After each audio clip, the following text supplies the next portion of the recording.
So I don't know if you guys can tell, but recently I've been in a state of confusion. And the source of this confusion has been happiness. Okay, I don't know what will make me happy in the long term. Okay, I've struggled with loneliness and I've struggled with, a desire for material items and financial abundance and success overall. I've basically been back and forth between these two things for the better part of this year. And I've struggled to find that balance. I've struggled to find the balance of desire and happiness, okay? Being happy where I am, but also striving for more and figuring out what that more actually is. And I think I finally figured it out. And ironically, I think I've known the answer all along, like my whole life. I think I knew that these things would bring me happiness, and it manifested itself in a disdain for school and the 9-to-5 system. And that thing is freedom. Okay, I want freedom. Freedom is what will bring me happiness. Okay, now I've managed to create what I call the 3 pillars of freedom. And I think that once I master these 3 things, I'll find true, authentic happiness. But ironically, within these 3 pillars of freedom is finding that happiness right here, right now, which I'll get into that later on in the video. But the first pillar of freedom is time freedom. Okay, time freedom is very, very important.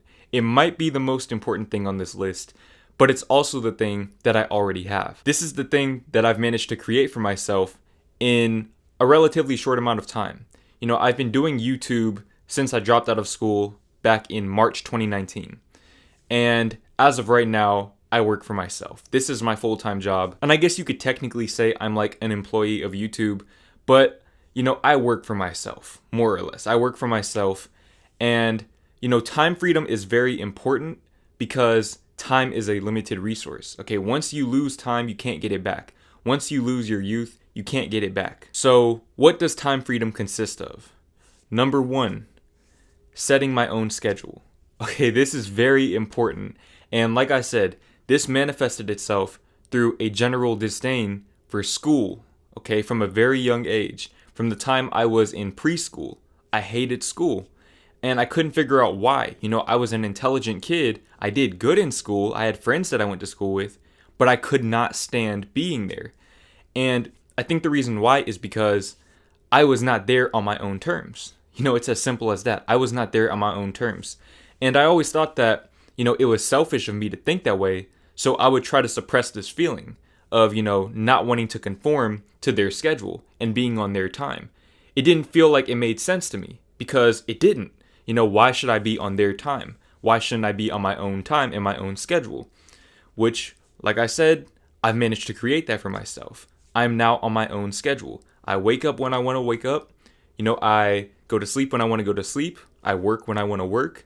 And I get everything done. If I want to wake up at 5 o'clock in the afternoon, I can do that as long as I'm getting my work done. Now, do I choose to do that? No, I don't. But I could if I wanted to. Or if I wanted to, I could wake up at 5 in the morning and get up early and get all my work done early.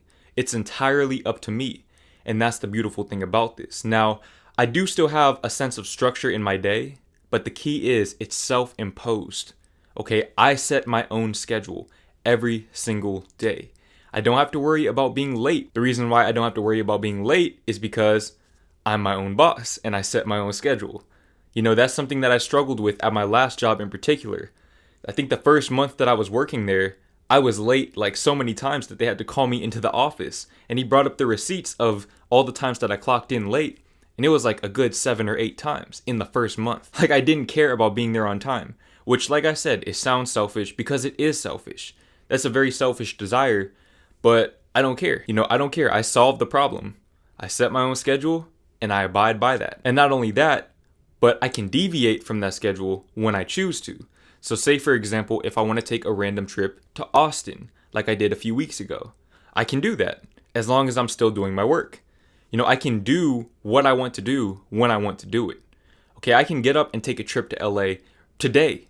I can drive to the airport and just catch a flight right now. And it's not going to affect my workflow. As long as I still get my stuff done, that's all that matters. And that's a very beautiful feeling to have. Okay, this is something that most people do not get to experience until they retire when they're in their 60s. I'm 20 years old and I've managed to create this life for myself. Okay, time freedom is so extremely valuable to me.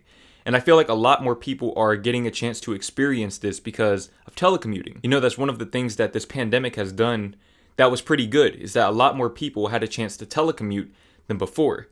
And they get a chance to experience this time freedom as well. And it's an amazing feeling. Now, as great as this time freedom is, I think the best complement to time freedom is financial freedom.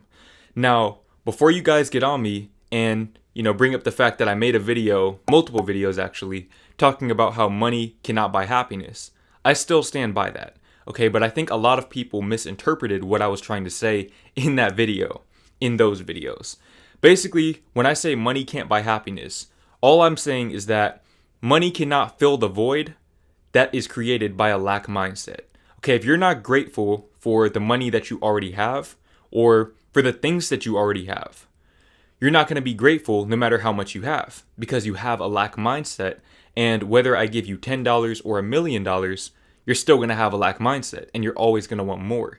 You're never going to appreciate what you have. And if you're not in a state of appreciation or gratitude, if you're not grateful for where you are in life, you're neither successful nor happy in my eyes. So, that's why I say money can't buy happiness, but it can buy freedom. But with that being said, I would not trade in financial freedom for time freedom.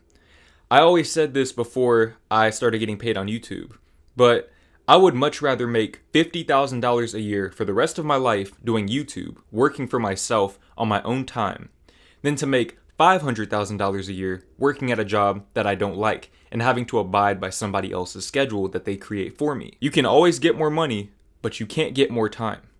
So, anyways, financial freedom. The first component of financial freedom is I have multiple streams of income. Okay, multiple streams of income is extremely important.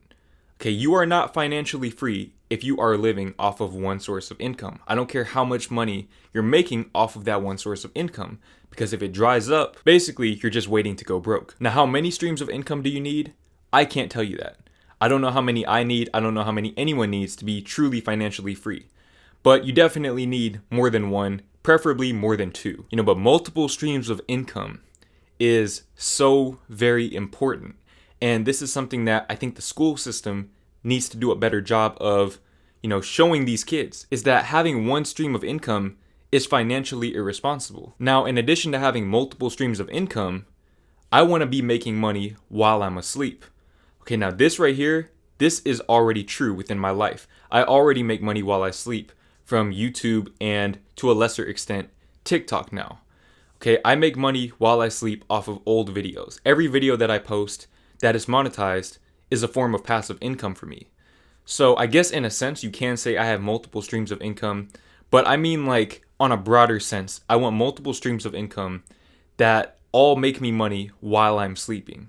Okay, this is the key right here. I think this is the key to financial freedom actually, is if you can make money while you sleep, you're going to have financial freedom and you're going to have time freedom as well.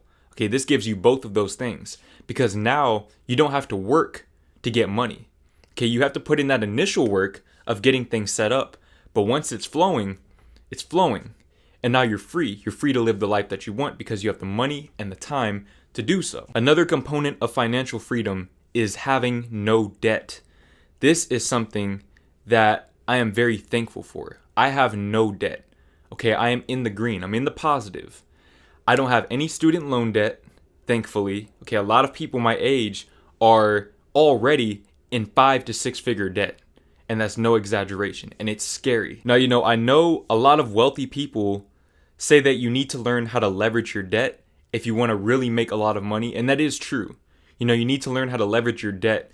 Say, for example, if you're buying a car, you don't want to pay for that car in cash. Okay, you want to take that money and invest it.